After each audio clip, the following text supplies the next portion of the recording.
and welcome to another episode of But Have You Heard About, where I and a guest talk about some fun, exciting historical topics. Today, I have a special episode for you guys. I'm joined by my wonderful friend, LaToya. Hello! Welcome to the show, LaToya. So we want to talk about, no, I approached you originally if you wanted to be on my show, and then I slacked forever to actually invite you onto my podcast because that's the type of person I am. And when I approached you again, because you called me out on it, as anyone should call me out on my BS that knows me, you were like, I'm waiting on that invite. I was like, what do you want to talk about?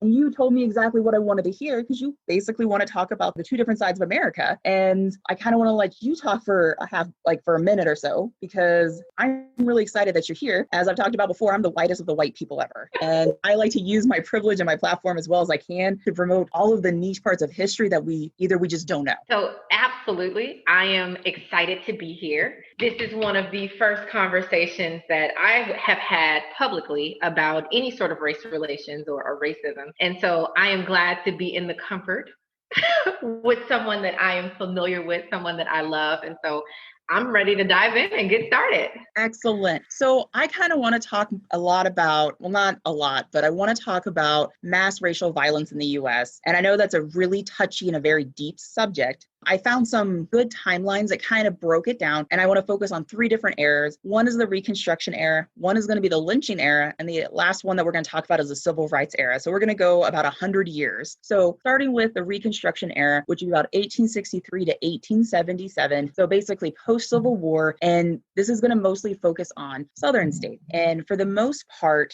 the only reason that the South stayed in check post-Civil War was because there were literal Union soldiers still in the South upholding peace, letting people vote, letting Blacks not be basically slaves or having to go through any sort of economic tactics that the voting places would hold up. Starting in about the 1870s, there literally was an event called the Kirk-Holden War, was in 1870. So on February 26th, Wyatt Outlaw was lynched, and he was the town commissioner and constable for Graham County in North Carolina. And he was a Black person. He was lynched by the local KKK. Literally, the governor came in and was like, oh, hell no, we're not going to have this. This ain't going to work. It's 1870. There's still very much so tensions in the South, as one would expect. It hadn't even been 10 years since the end of the Civil War. And you have this resurgence of the KKK. And they basically brought in the state militia to come in and try to just squelch what was going on with the KKK there. Just kind of start seeing, I think that would be the tip of the iceberg of the outward expression of people being upset with how the Civil War ended. And when I say people, I'm talking about white people in the South. Okay. But not everybody else was upset, just white people. You're very correct.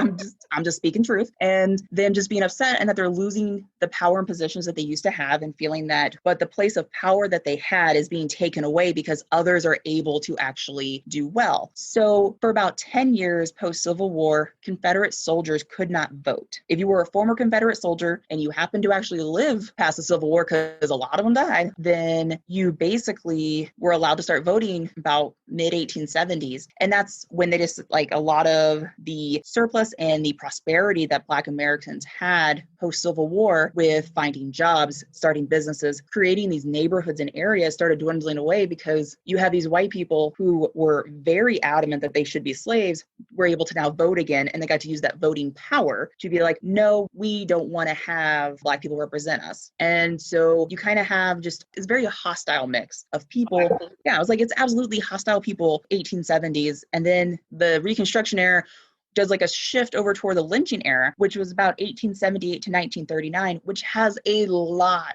of not just lynchings, but literal just mob riots with race tensions. One of the ones that I know we want to talk about is the Tulsa race riot with Black Wall Street, also the Wilmington Coup over in 1890. And there are so many just lynchings throughout the U.S. and the majority, about 75% were in the South. Almost 5,000 people in less than 100 years were lynched in the U.S. And that is an estimated ballpark. I remember seeing a photo of one, and it was from, I want to say it was either Minnesota, or one instance of lynching in the whole state. They literally had one and done, but also you didn't have as many Black people. The people who were lynched that were there were part of a traveling circus. Oh, wow.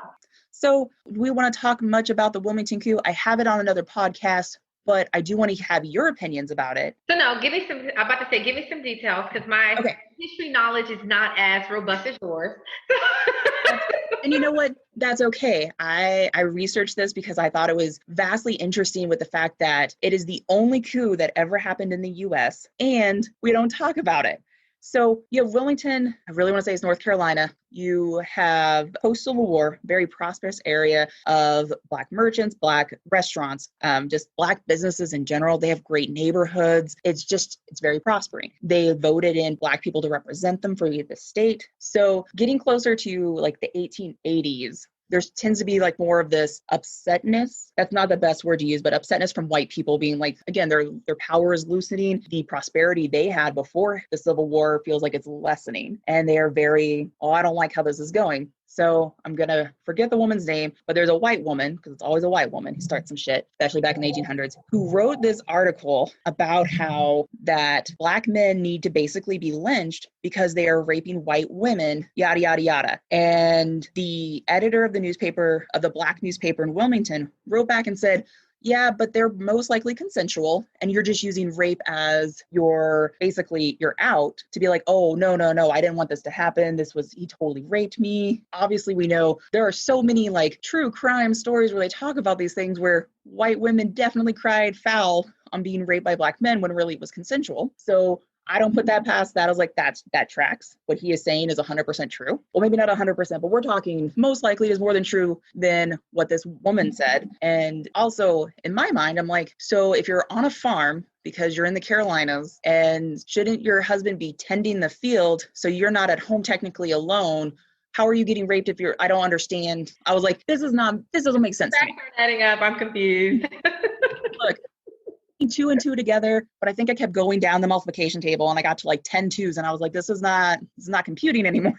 And basically there was like a group of white people. They had like a white pride rally. It's called something else. I know I quoted it correctly in my podcast about it, but they literally had like a rally to be like, we don't like the Black people over in Wilmington and we hate this editor and he won't retract anything. And literally during the election day of that year, nobody in that city went to go vote unless they happened to be part of the KKK or part of this mob. But yet more people voted in that election than had voted in previous years when people actually could go vote. So I'm like, yeah, that's called tampering. But that's another story. I was like, maybe they went to the poll 10 times. I don't know. I wasn't alive, thankfully, back then. I don't think I would have lived. I would not have survived with my mouth. I've been too sassy for people.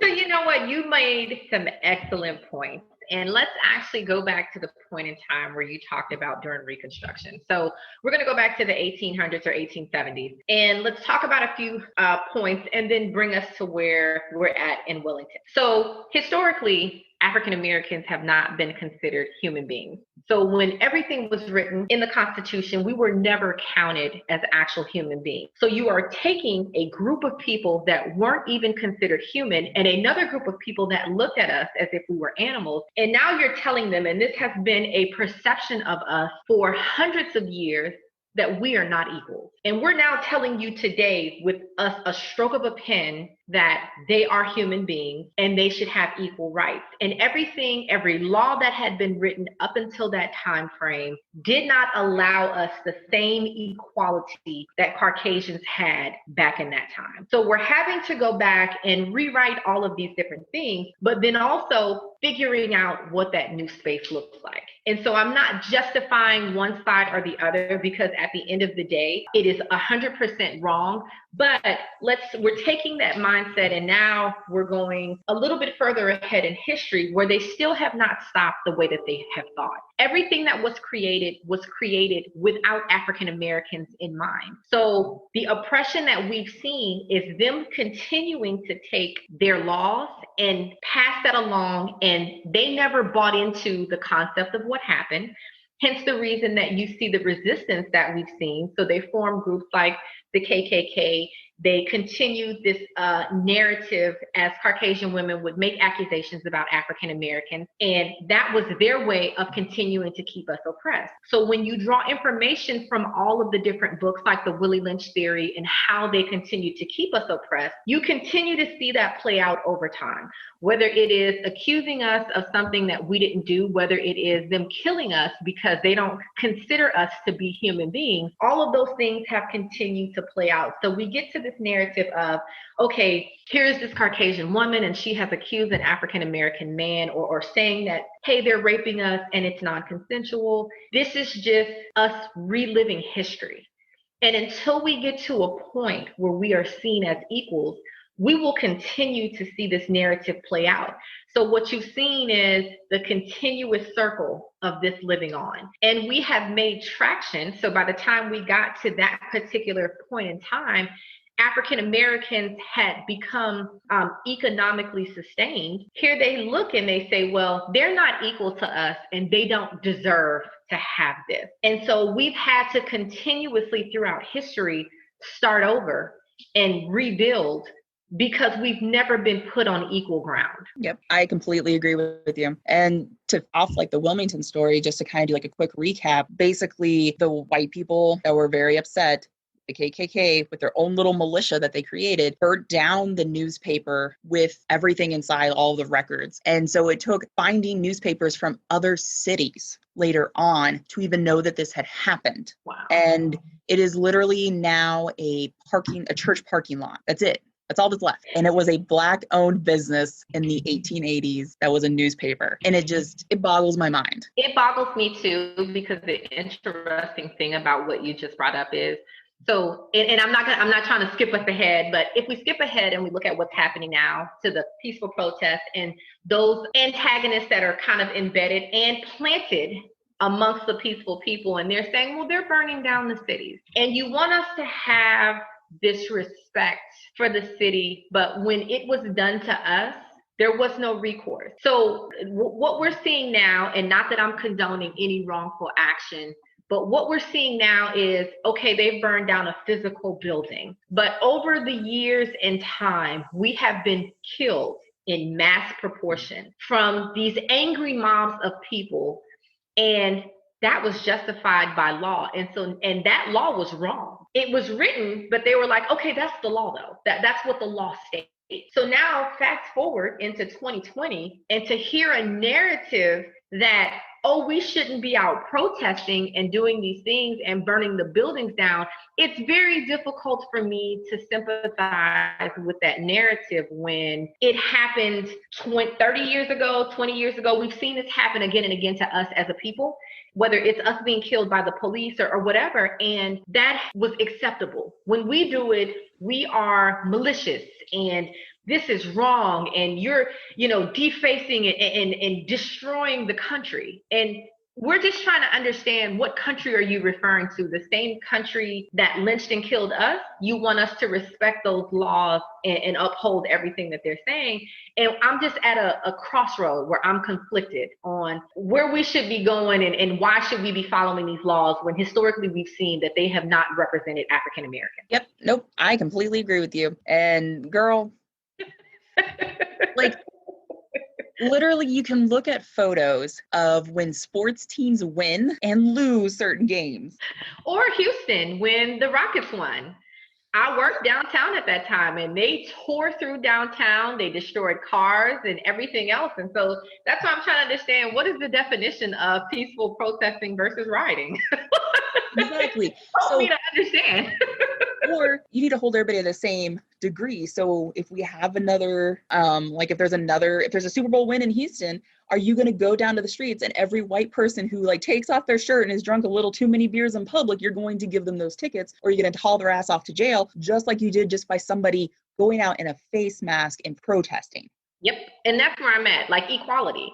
If you want us to hold this standard, I'm okay with that, but it has to be equal across the board. One group of people can't be called rioters while the other ones are considered peaceful protests and they're doing the exact same thing. But because they're a different race, it's not classified the same way. Yep. So we're still talking about the lynching era, and we talked about Wilmington. I want to fast forward a little bit to Tulsa, because I was born in Tulsa. I have family in Tulsa, Oklahoma. I've been to Tulsa many a times. I did not learn about this until maybe a couple years ago in a car ride with my dad, who brought it up and was like, oh yeah, it's the only time the National Guard has ever gone into a US city and actually been used as the militia. And I was very what? What are you talking about? I was like, how did I not learn about this? Absolutely. But we talked a little bit before, again, talking about the willfully not knowing things versus just not being told things. And I've tried within like the past couple months to be like, learning American history, we focused on such the weirdest things that I had to memorize. Like, yes, knowing where states are is good, but we have Google Maps now on a phone.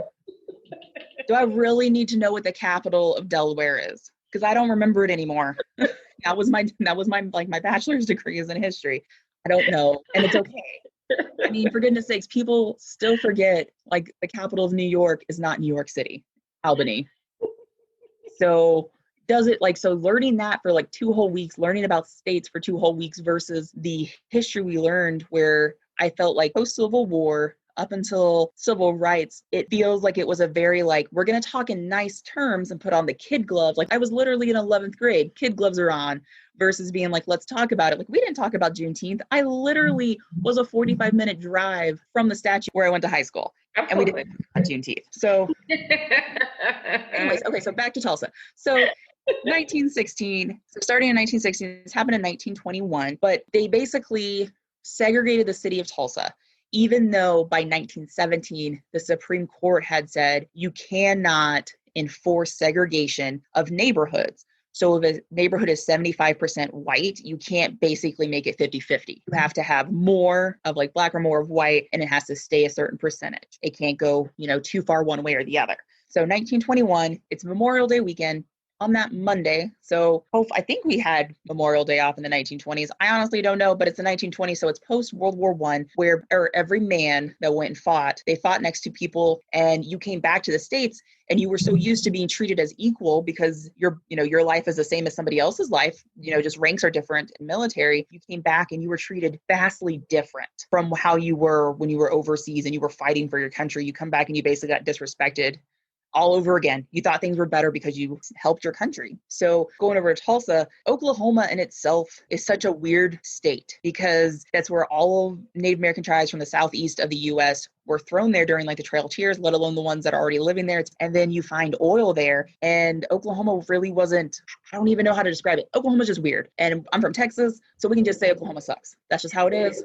I'm from Oklahoma. I'm an Okie from Muskogee, but whatever. Don't matter. So Tulsa, you have during the 20s, because oil, and we have the booming economy going on, and it's becoming a very oil-enriched city, you have people that are able to make money. So you have affluent people of all different backgrounds from different races. So you have Black people that are making money, you have white people that are making money, and you also have Native Americans who are making money off of the oil in the Oklahoma area, including Tulsa.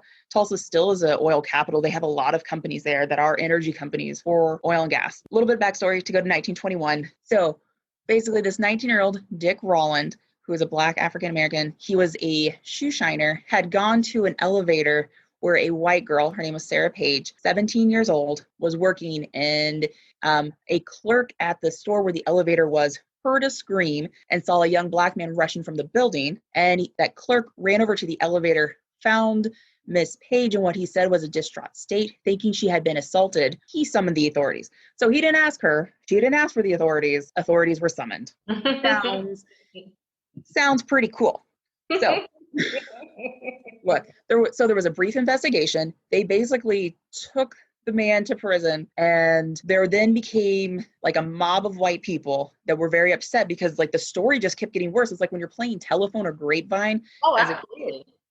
And so you have this mob who's out there and they're ready to lynch this kid. Like 19 to me is still a child. I don't care if you could go off to war and die. Let's actually have a trial before you're lynched. Lynching is bad. Let's stop this madness. Innocent until proven guilty. Exactly. So you have this white mob, and then a Black mob shows up hearing about the white mob. And the sheriff is like, look, because they were just there to be like, we want to make sure that he leaves the prison safely. That's all we want, because the white mob wasn't going to allow it to happen. And the sheriff was like, look, we're going to take care of this. It's fine. So the Black mob starts to leave. There apparently starts somebody hits somebody's gun and a shot goes off. And then, as witnesses said, all hell breaks loose. However, looking back at it or reading the accounts, all of the hell that breaks loose and all of the rioting that happens is literally mostly white people going into the Black neighborhoods and just destroying them. So when we think about like looking now, when you look at businesses, most people have insurance. Like you can't really have a business without insurance, especially if you have a storefront. That's how it is. But back then, it's just not as good. So the destroying of property,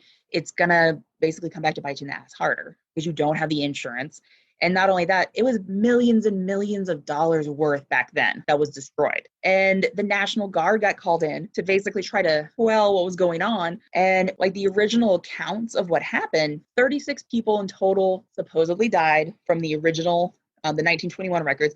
26 were Black, 10 were white. There were over 800 people with injuries, and 183 of them were serious injuries. However, there were not exact records kept of this, and so nobody really knows. And once everything kind of settled down after you have the National Guard come in and just, you're taking up arms because you're trying to defend yourself and your home, the National Guard ain't having any of that. And it just turned into basically a bloodbath. The Black homes following the massacre just were covered in smoke because they were being burnt. There was, obviously there was the KKK in Tulsa. I would assume they had a hand in that. Domestic terrorism. I 110% believe that the KKK needs to be put on the terrorist watch list, but whatever. I'm not in charge of things. But anyways, would you like to add anything? No, I actually love, like I said, I love the detail that you provide because it gives full picture. Sometimes they think when we explain certain things and we talk about African Americans and Black Wall Street and a self-sustained community, and we only focus on that one piece and they don't understand how we got there and how we got to the point of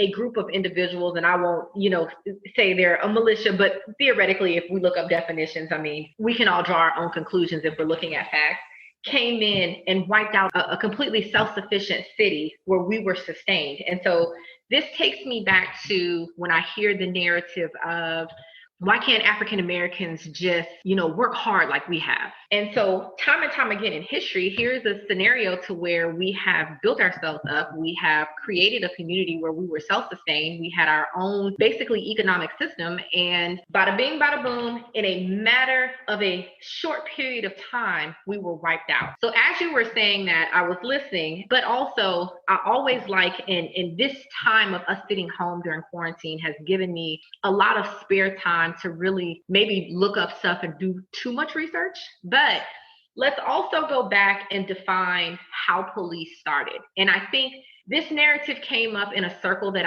of friends that I was talking about, and I would love for you to weigh in if I missed something, but it gave me a chance to find this and confirm what the information was. But the police were created not to really serve the people, but it started out as slave patrol. And yes. So we look at the evolution of police and so on and so forth over the course of time, that was established back in the 1700s, and progressively they have been named different things and established in different cities, and the laws and regulations as it relates to them have been updated. Again, this takes me back to the conversation of police were never put in place to protect and serve African Americans. Even though we pay taxes like everyone else, and even though we are a contributing factor into the economy, these people are not here to protect and serve us. Now, we have gotten some great police officers, so I'm not going to sit here and tell you. I have been pulled over, and I, by the grace of God, have never had the experience that I hear some of my African American friends have. However, I know that I am a day away from it happening because we see it over and over again in America, where you could randomly get pulled over by just the wrong person. And on that particular day and time, they could be in the wrong mood, and your experience could be much different. Like I said, by the grace of God, I just never had that. And so here's a scenario to where they say, we don't want you to come play in our sandbox. And so we go out and we create our own sandbox, and we're self-sufficient. And then they come along and say, well, oh my God, they've created their own sandbox. We can't stand for that either. And they continue to wipe it out. And it's like, how do we get ahead if we're never given the opportunity to get ahead? And even when we do, so fast forward into 2020, it doesn't matter who I am, what my social economic status is. If you are African American and if you are in America, your experience in America can be the same as a criminal or anyone else, because that is how we were looked at. We are looked at as slaves and someone that is not equal to a Caucasian person. Hence the reason that these people, even as we look back into last week, or I believe it was a week or two ago, when the gentleman was shot in the back, because we're not viewed as equal. In the face of everything that's going on, the fact that a cop would feel that comfortable shooting someone and then knowing that it was going to be recorded, you felt like you could get away with it. And hence the reason we have seen this same theme over and over in America. Black Wall Street is just another example. And that's why it's so disheartening to us, because we have lived this over and over again. So we look at these different stories and it's really got the same undertone. We're not equal. So when you get something and you establish yourself, we are going to come and burn it down. Now we're back dependent upon Caucasians and their system. And that system wasn't built for us. So we're not going to get ahead. We can only go be their maids and servants and whatever sort of domestic role that they want us to play at their households, or, you know, babysit their kids and so on and so forth. But we will never get to a phase where we can leave a legacy or generational wealth to our kids, because we don't have that opportunity. No, I agree with you 110%. I mean, looking at now, we have so many African Americans that play sports and they have a prominent platform. Yeah. And they've been told, you know, with Colin Kaepernick, with LeBron James is told to shut up and dribble. Yeah. And I find that insulting, because so you're telling me that all that someone is good for is their job, but then you're also like, well, you need to be able to use your platform for good. But they're trying to use their platform for good, but because of who it is and what their platform is, you're upset about it. Yep. And same narrative. You say something that goes against us, we're upset. That's not what we put you here for. We put you here for our entertainment. And so if you think back to slavery days, we were there to dance. And that's why I said be the entertainment, the domestic help. And he is, for all intents and purposes, how they view him, as the domestic help. You're here to entertain us. So shut up and dribble. I mean, it was the Lakers' former owner, Donald Sterling, who was a huge racist, and yet he was the owner of a team with prominently Black people. So, I mean, obviously, I think he was about 150 years too late for himself. So you have just basically this mentality of, you are here to collect a paycheck, but I can use my platform to talk about what I want to because I'm not an entertainer. But we put certain entertainers on platforms because they're speaking about certain things. It always boggles my mind. Like, honestly, up until Chadwick Boseman passed away, I didn't know that Denzel Washington had paid for him to go with a scholarship so he could go to sort of a summer program or acting summer program, and Denzel did an amazing thing, and it warms my heart. Yes. I didn't know about that, and I assume deep down in my heart that he has done it multiple times because he is Denzel Washington. Yeah. And first off, he was in Remember the Titans, which I'm going to totally say is one of my favorite movies, and I hated it when it came out, but like as an adult, and the fact that I have Disney Plus, yes. I watched that way too many times during quarantine.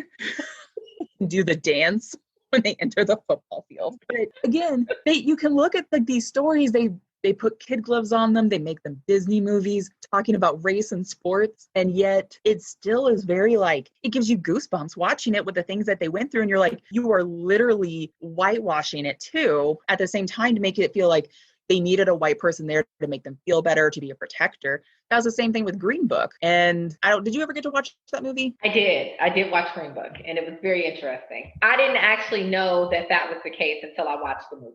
Oh, so either did I. And I was like, is this really how it happened?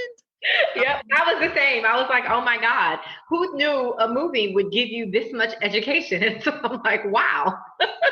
But this goes back to A Tale of Two Americas. Yep. And here it is, we've had to continuously protect ourselves and provide this content and information to one another so that we could survive. And that's, I'm like, I'm not here and I'm not asking anybody to bow to my feet and say, oh, you are greatness. I'm not asking that. We're asking for equality. And we're asking to be viewed as equal. And so, like you said, the Green Book, it's a great movie, but it shows the injustice that we continue to see. And when I hear about individuals like the Denzel Washingtons, or when I hear about LeBron James, who has opened up a school and is allowing kids to go at no charge and providing them with state-of-the-art education, those are things that melt my heart. And I'm not saying that there are not Caucasian people that have done great things.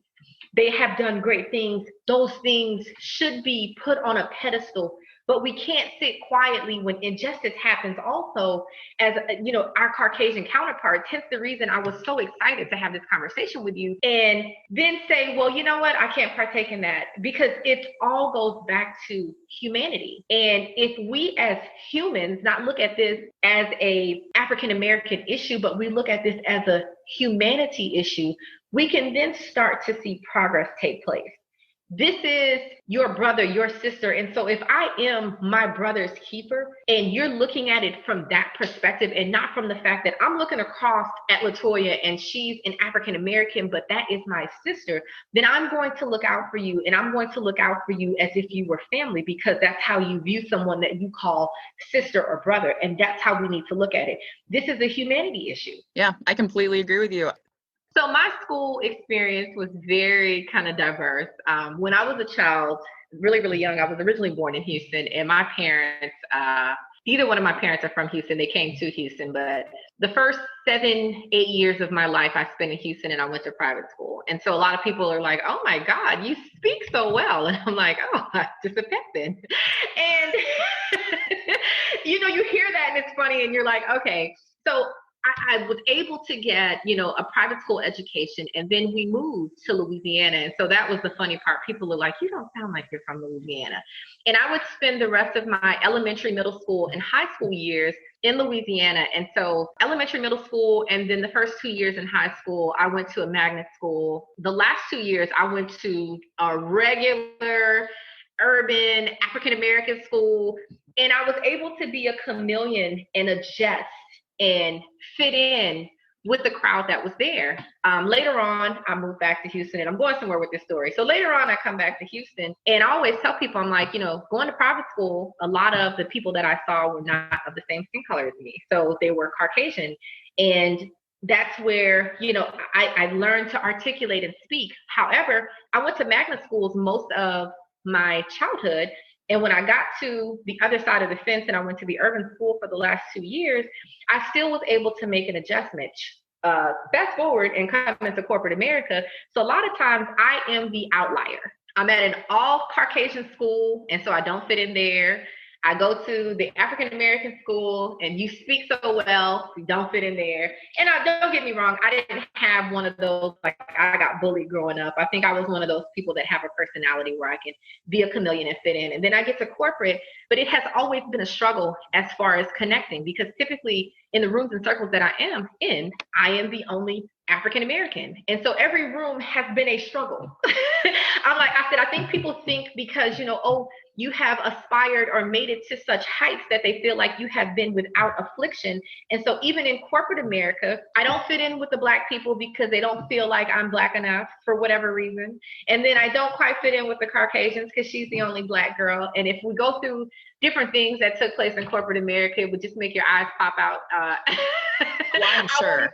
Into that, but I say that because when it comes down to the experience that we've had in America, it has truly been one where we have been oppressed, suppressed, and had to continue to kind of bow down and not have a voice. And even in rooms where we are supposed to have a voice and have a seat at the table, we have not had that. And it's just mind-blowing. And so when I hear narratives like, shut up and dribble the ball, or, and things like that, or, oh my God, you speak so well. It just brings me back to that space like, wow. Yeah. Anytime someone is taken aback by like your upbringing and they're like, oh, you don't sound. So I'm sure you get this when you say you're from Texas and they're like, you don't have a Texas accent. I'm like, first off, that is like a little baby scratch on my hand. Saying, oh, you just sound so articulate. But it's one of those things where I'm like, did you expect me to show up with a horse?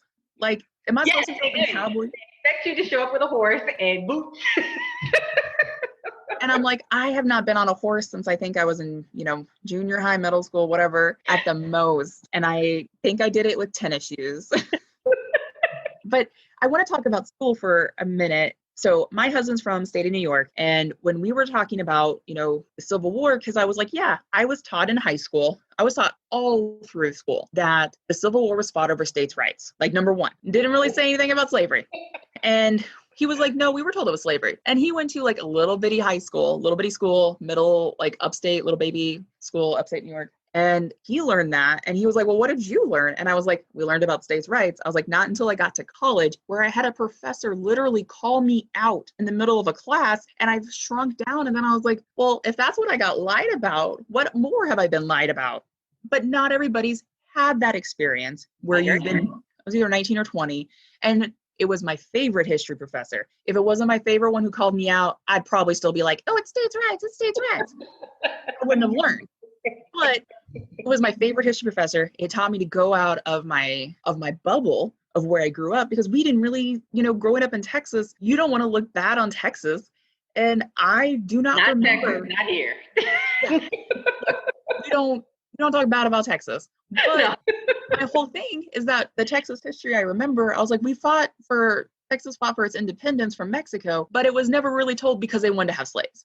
And I was like, oh, well. So learning that, going back and being like, when you look at textbooks, Texas has like the most school books bought.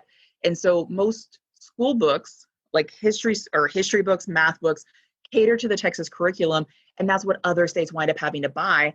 So you can learn the parts that Texas doesn't want to teach or Texas wants to teach. And those are going to be in those books that are then used throughout the US. So if Texas State of Education, like the Board of Education or whatever in Texas, is like, hey, we don't really want to focus on slavery. We want to focus on how it was a disagreement. And that's basically what it says. So if you read between the lines, it's one thing. But if you're not reading between the lines and you don't have a good book and you don't have a good teacher, we have standardized tests. So you're teaching towards a test anyways, yep. Which whoop-de-freaking do. Not like anybody really learned anything. But I just remember like that aha feeling like shit moment in my class in college and just being like, well, I guess I got to go read things. So, and it helped though, because I took other classes with him. One of them was about imperialism, which basically was the precursor to slavery in the US by having, and like just basically white supremacy throughout the world, starting with like the British Empire.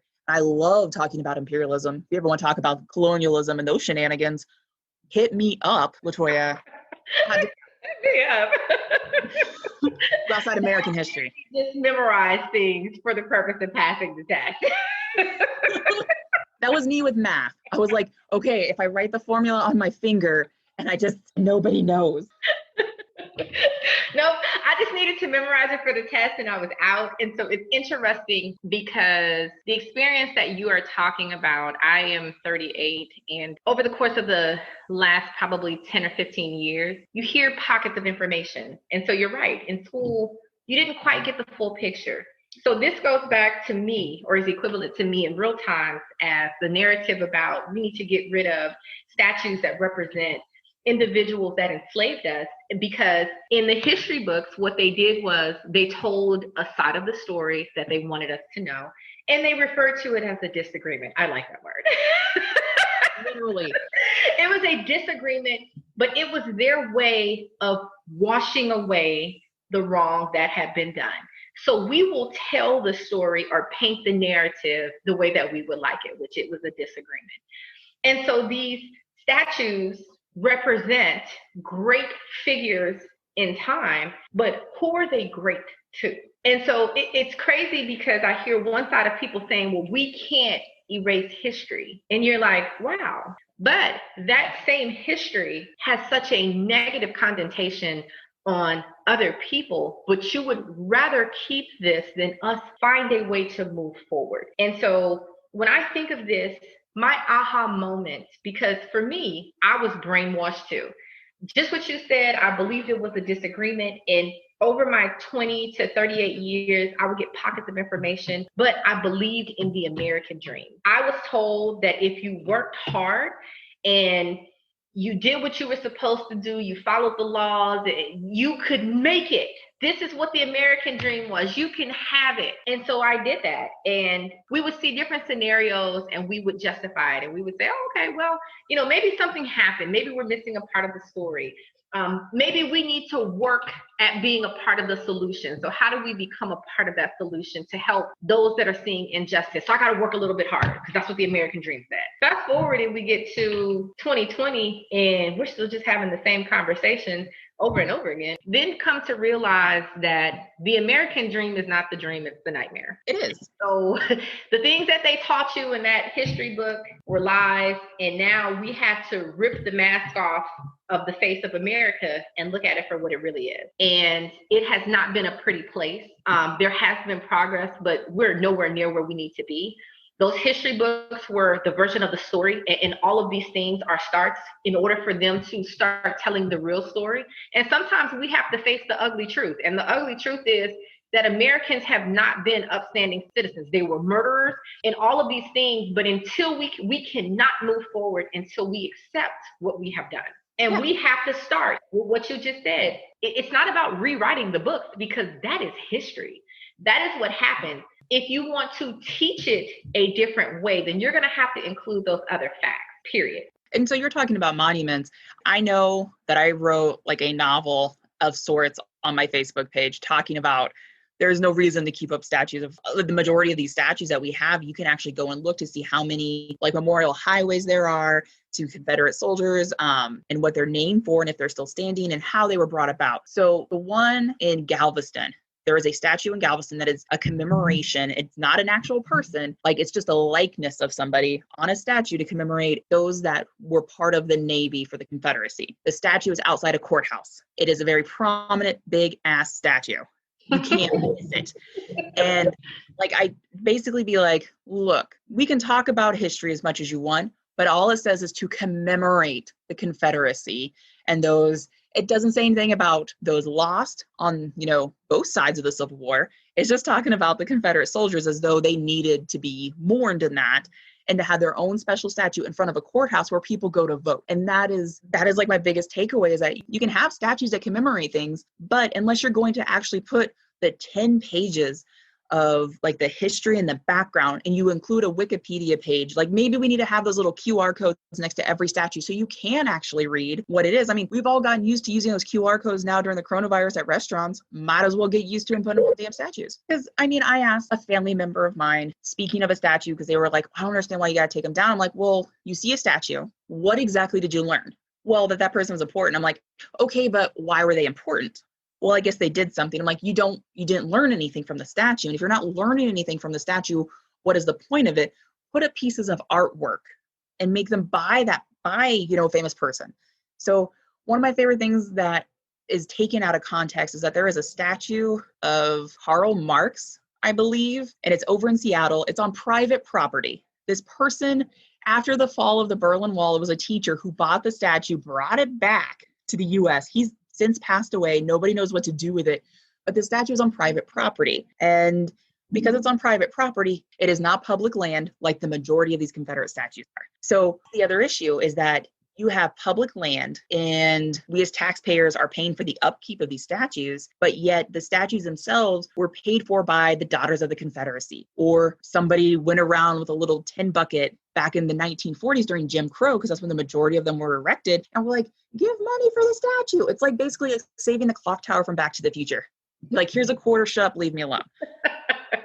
But that's what it is. Like, these people are crazy, but yet now the city, the county, the state has to do upkeep on the statue versus the people who brought up this copper statue, which the majority of these statues of Confederate soldiers that were built during Jim Crow are made out of such shoddy material that they are eroding. They look disgusting because they were made quickly for reasons that we all understand now.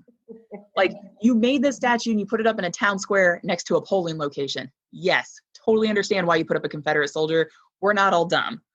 Like, we're not dumb. You can sit there and say, oh, it's because they were here. I'm like, why is there a Jefferson Davis monument over in like California? First off, California wasn't around for the Civil War, but having Confederate monuments or anything to a Confederate soldier in a state that was part of the Union, it's also a little, that's a little sketch. Now, look, like, I will own it. I said that. So for me personally, like, renaming everything, taking down statues, yes. So the barracks at West Point one of the barracks are named after Robert E. Lee. Before the Civil War, he was an amazing general for the U.S. He was a visionary when it comes to military. Having a barrack named after him, I believe, is different than a statue. But at the same time, looking at it now, we need to be more accepting of how people view going and living in somewhere named Robert E. Lee Barracks. Not everybody wants to. If you were to, like, let's say that you are from the North, you have your genealogy tree back to the 1700s. Your family fought in the Revolutionary War. They were patriots, and then they fought in the Civil War, and they're part of the Union. Why would you want to be in the Robert E. Lee Barracks? It doesn't matter if you're white, if you're black, I was like, so taking it as a white person, I'd be like, I don't want to be in these barracks. And if you're a black person, you don't want to be in these barracks because he decided to go against the Union because his state left. Owning slaves, not owning slaves, doesn't matter. You left the Union, you're a traitor, your name needs to be taken out of my mouth. That's how I look at it. We don't have Benedict Arnold statues. We don't have General Cornwallis statues. There's no Santa Ana Memorial Highway in Texas. I feel like this went off on like a fun tangent. It started with the history books and then we went down this path. All you have to do is talk about monuments and I am like 110% ready to but yeah, so we didn't even really get to even talk about the civil rights movement because I love talking about the civil rights movement in the sense that you literally have government agencies following around people of prominence in the Black community to tail them from the FBI. Like Hoover was crazy. He kept files on people. And my conspiracy theory life, as much as I love it, I was so excited with part of the JFK files that came out under Trump but he allowed some of them. He didn't allow all of them. I was like, if he allowed all of them, I would not disgrace him every day. But because he didn't allow all of the files to come out, I made my bed with that one. And he did too. He didn't listen to me on Twitter. So, but the majority of these files that came out talked about how there were so many detailed records kept of Martin Luther King. And it wasn't like records of like, oh, he's going to go have a protest here. It was, this is what he ate for dinner. And I'm like, who needs these? Why did you keep these types of things? And who did you visit? And it's not like, I'm going to go visit, so we're going to go have like a meeting, a secret meeting. It was, I'm going to go meet someone that you could use later on to blackmail me about. And those Black leaders was very small, like even with Black Panthers, very small organizations, but the way that the US government perceived them was that they were such radicals. There were millions of them everywhere. And if you happen to have any of those views, just like if you were a communist during 1950s, you basically were almost put on this blacklist. And the fact that the US government was all for it, I mean, it always surprises me when people talk about the US government now spying on its citizens. I'm like, the US government has always spied on its citizens. It's just, it wasn't happening to you up until like the past 20 years. Yep. It's mind-blowing. Once you start to get all this information and then see it, you ever felt like I'm crazy and everybody keeps saying like, oh my God, you're crazy. And you keep saying like, hey, it's like, hey, the sky is falling, you guys. I'm telling you, I can see it. And they're like, oh my God, you're crazy. And then all of a sudden one day, that same information that you have been trying to tell people, now everyone sees it and you're like, but I've been trying to tell you for so long.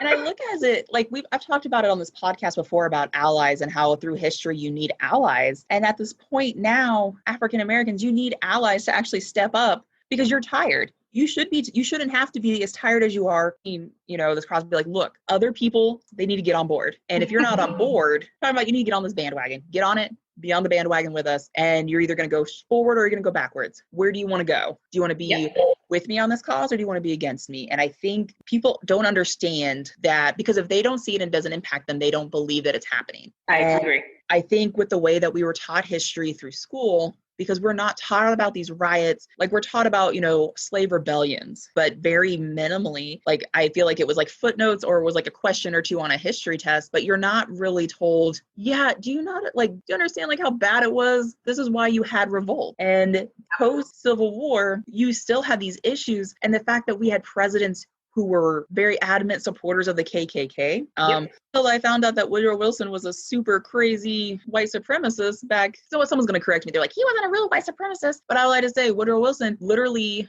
was the first president to debut a film at the White House, and it was Birth of a Nation. And he called it such a wonderful film. And I'm like, what?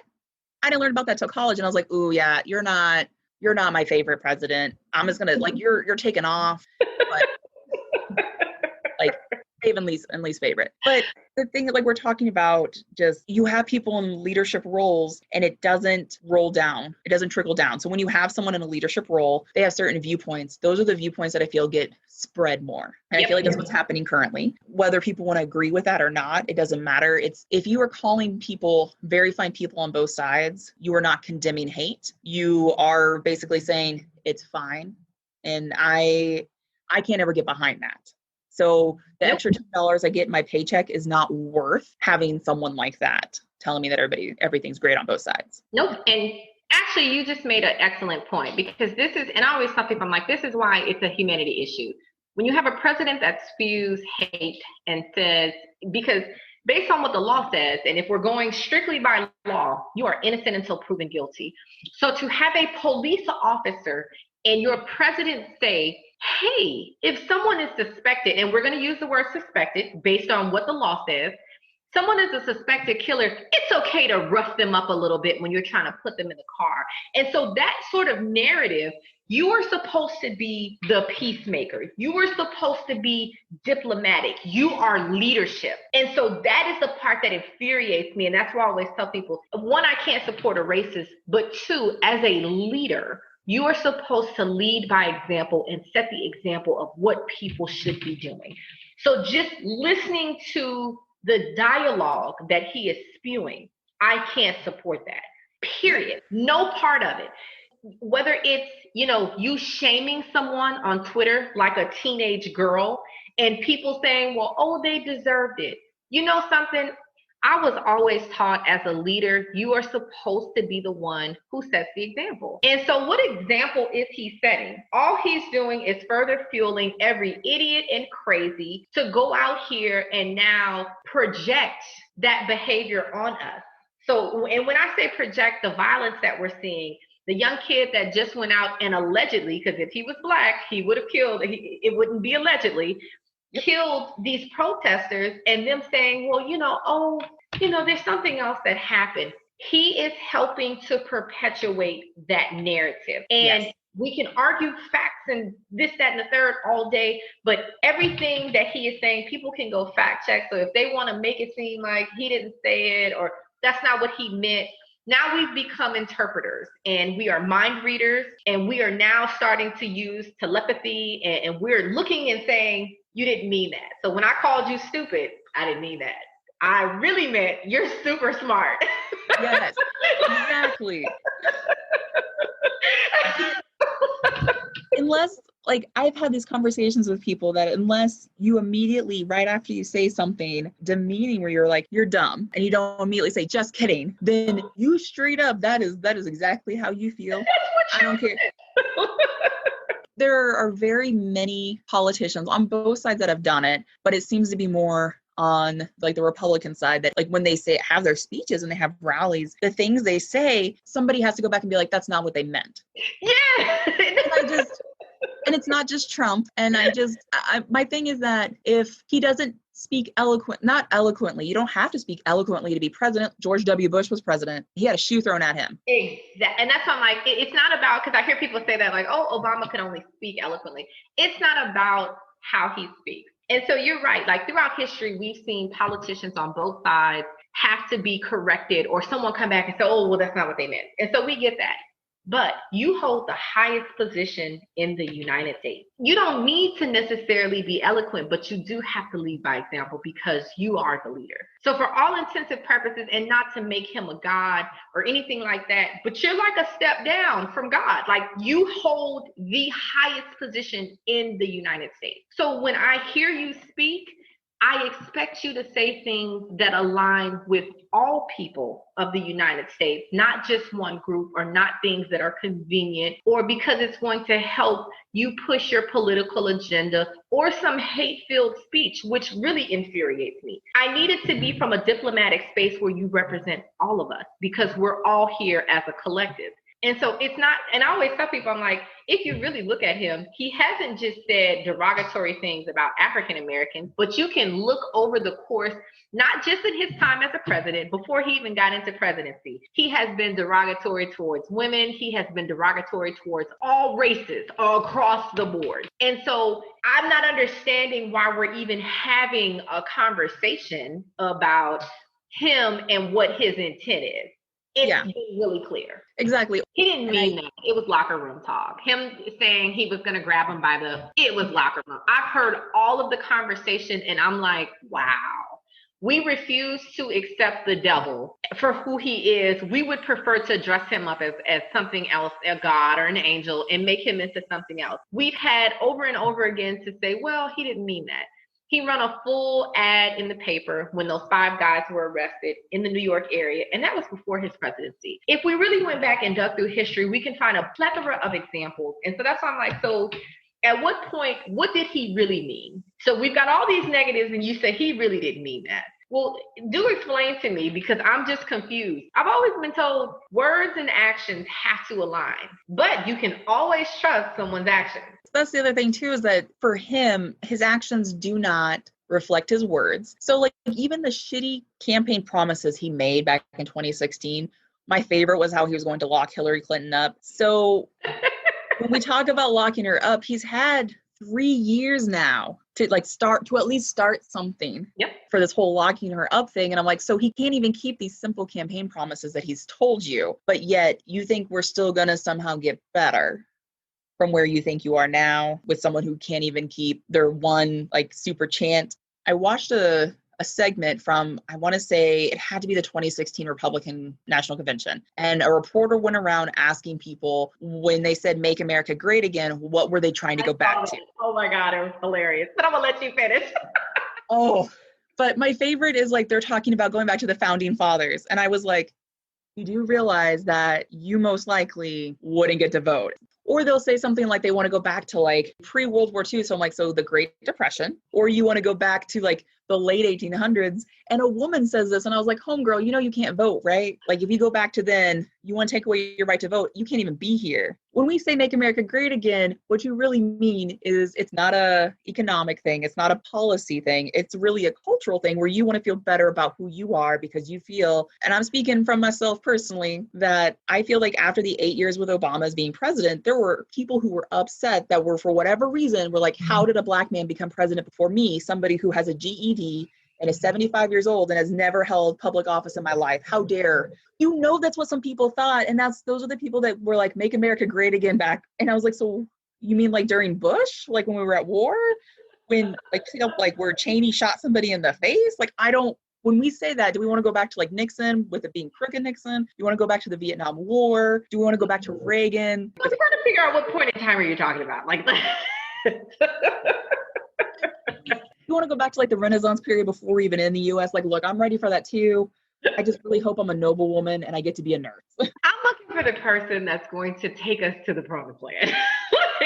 And the promised land is not a place. And that's what I always tell people. I'm like, I am not the person that's saying it just needs to be all African Americans. I'm looking for somebody to truly bring equality to where things now balance out. And I understand that no one's going to be perfect and hit the mark, but we're not even close.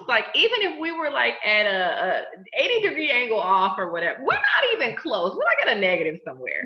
We really are.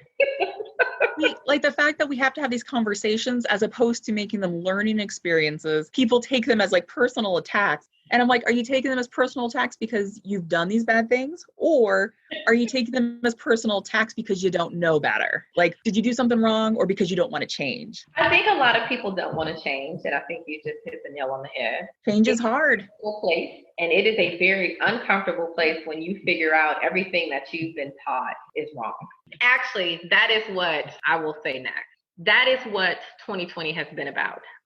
Really peeling back the layers of injustice. And my whole world was ripped from me in 2020 to having to come to the conclusion that everything that you've known has been a lie. From the history that they've taught you, from what you thought you were able to accomplish, because they will tear that down and say, they have laws in place and you were given that position because of these certain laws. And so they had to hire so many African Americans and all of these different things. And so we were never truly given an equal footing. I've watched documentary and done research after research over this course of time, and everything that we've been taught as African Americans was a lie. And so in these last few years, even as I look back over raising 2 kids, my son 23, my daughter 18, my whole mode of operation to them and conversation was to get home. Your sole purpose is not about going to school. It's not about doing any of these things. Your sole purpose is to make it home. So if you ever get pulled over, if any of those things happen, your purpose is to make it home and to come into 2020 and then realize this American dream that you thought you were living was truly a nightmare. It has been the most depressing, saddening. When you talk about going through the stages of grief, like I feel like I have gone through that. And for me, a new person has emerged and the old person needed to die, but that's where we're kind of at. And it's like, what does this new space for us look like? And we need allies. And we do. So we want to reach across the aisle. I specifically want to reach across the aisle and share whatever information that I can so that people can see it through our lens. Have I been oppressed as a woman? Absolutely. Have I, gone through certain things? But you couple that with being an African American in America, and there's so many different layers of how we've had to navigate differently. So yes, I've been, sexually harassed, but now as an African American, I've got to talk a certain way. I've got to look a certain way. I've been petted at work like I was an animal. Like, oh my God. And, and all kinds of derogatory things that you just are looking like, I'm already tackled with being a woman, but you add the fact that I'm an African American. And so now I just shrink even more. And so this has been one of those years that has just really taken my breath away. I'm at the point of either we're going to fight or flight. And so the things that I'm seeing now, I don't know if I'm 100% opposed. You would have asked me this last year and I would have said no. And when I say opposed to the things that I'm seeing in the streets with protesters or whatever, I'm just like, I don't know if we can continue the same peacefulness that we've had, because that is not getting us anywhere. Yeah, it's not. I mean, I've talked about protests on this podcast before. And as always, I will go and show up. As long as you give me 24 hours notice, I will show up anywhere in the state of Texas. I will be your ally. I will make a badass sign. I'm ready. But I need to be invited. I appreciate that. And if I had known you went to the one in Houston, I would have gone with you and been like, I'm taking a personal day. Peace out, guys. I know you would. And it was so last minute. My daughter, I wanted her to be a part of history. Mm-hmm. And so we're sitting at home, and here was the funny thing. Here was my thought pattern. I'm like, we're going out here, so I have to be concerned about not showing up and truly showing up as myself. So I had on glasses, I covered up my face, I had my entire head wrapped, because I don't want to be profiled and followed by the police. And also, this could be something that potentially hinders me from getting a job later on, whether it's from clients or whether it's on the corporate side, because we're being labeled as a militia versus us going out here for equality. And so I'm tossing that back and forth. And then you couple that with the pandemic. And I can't remember what exactly happened, but there was a straw that broke the camel's back. And I was like, nope, we're going. And it was literally day of, we are going. And if we have to wrap up, we're going to wrap ourselves up so we are not photographed. But I am going because I can no longer sit comfortably at home and watch what's going on. I've got to be a part of the change that I want to see. I do have like a guilt that I didn't physically go, but I also think that some of the things I do on the backside. What you are doing online is important work. I was like, arguing with trolls on the internet makes me happy because I have nobody to argue with since I'm working from home and I don't have sports to argue about. So I'm like, you know what? Let's talk about history. Let's talk about facts. The whole changing of Aunt Jemima, literally, I lost my mind. And not in how dare they change it, but with people losing their mind portraying this story. And I was like, you guys know that you're literally talking about the story that they made up so they could sell it, not what actually happened, because it was made by white men. It wasn't even a woman who came up with the pancake mix. It was two white men and didn't know what to do and then sold it. And then when they sold it to another company, they came up with the whole Aunt Jemima bit. And then when they went to state fairs, they had her portrayed Aunt Jemima, who still had to have another job on top of this. So she couldn't just be Aunt Jemima. She had to also, she was a domestic servant, like a domestic working in a house. And the person she worked for took her to the audition. And that's what blows my mind. I'm like, she literally didn't get the royalties she deserved. And she helped create this idea during the late 1800s where people were like reminiscing about the antebellum period. And I was like, how could you reminisce about pre-Civil War? That just doesn't make sense to me. But again, I like to reminisce about pre 9/11 where I could like go and like go through the airport security without taking my shoes off. Exactly. I just really want to keep my shoes on when I go through airport security. That's all I ask for in life. Oh, I don't know if you've traveled recently, but the experience is on a whole different level. They do make you take the mask off. And I look, I was stunned. I was like, take the mask off? They want to see you. And I get it, but I'm also kind of like, do you really think anybody wants to fly right now with everything going on? Especially like if you tried to fly like back during April and May, I was like, you were like a pioneer deciding that you were going to go travel on this airplane. And you were probably one of 20 people. Now that people are feeling like, more secure with traveling, I fly Southwest and I'm like, well, at least they like leave that middle seat open so I can man spread my legs. I can feel what it's like to be a man on an airplane. Yes. Heaven love me. God loves you. Look at that. Give me that space that my thighs have wanted. My thunder thighs have always wanted that space. Just required space. I mean, we've had a lot of laughs during this episode, but I really do feel that, racial tension and race riots throughout the U.S. I mean, we literally touched on only two. There are so many. Like, we didn't really even get into like the Watts riots out in LA, the LA riot of 92, which I like to talk about, because just like with Tulsa, with the Watts riot, there was segregation even within Hollywood. Back in like the golden era of Hollywood, you could literally be like an actress, but you couldn't live in the affluent areas of LA. You had to live in segregated areas of LA because that's the only place they would allow Black people to live. So I don't know. There's a lot of stuff. There is so much ground for us to cover, and that's why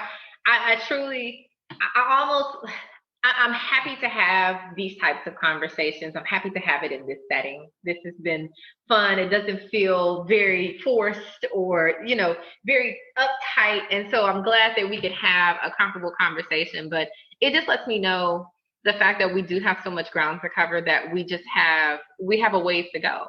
And these are necessary dialogues that are needed in order for us to get there. Yeah. Well, and I hope you come back, because I do want to talk about more. Anytime. Like, I almost feel like I want to do a panel next time. Like, let's get some people here and make this conversation more robust where we can have a huge just kind of dialogue, because I know I tend to be very diplomatic, but I love the fact that you have so many facts. And so to invite some of my counterparts that may be a little bit more radical than I am to have this Look, I'm for it. Exactly. Like, that's why I'm like, this is what we need to have, because we're not going to come together until we start talking. And with every day that goes past, there's more things happening that are dividing us. And we have to come together so that we can figure out what the solution is. Yeah, nope. I completely agree. I would love to have a panel discussion. I will probably just sit here the whole time, like watching a tennis match, being like, oh. And then I'll just like throw out a random fact and let y'all talk. I'm 110% down with this. Because this is like, I think that would be awesome. Like, I'm with it. I'm so with it. We're going to have to do it.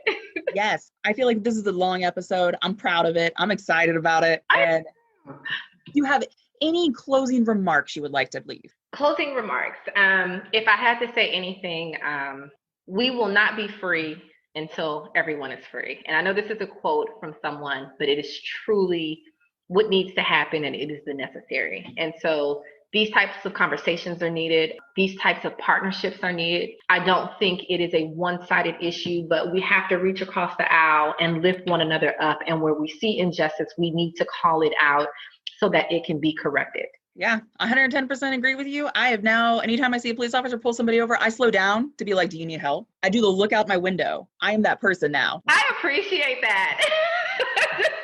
I am the same same way. Like I used to kind of not, and now I'm like, let me slow up. Let me see what's going on. Like, look, I got a great camera on my phone. Do I need to? I know it's illegal technically in Texas, but I'm like, look, this seems like it's a good time to be doing this while driving. I don't care. We appreciate it. It is very much so appreciated. What I'm here for. Well, with that, we're going to end this episode of But Have You Heard About? And hopefully you'll join us again. And LaToya will be here with a panel. I can't wait for that. That's going to be amazing. It is.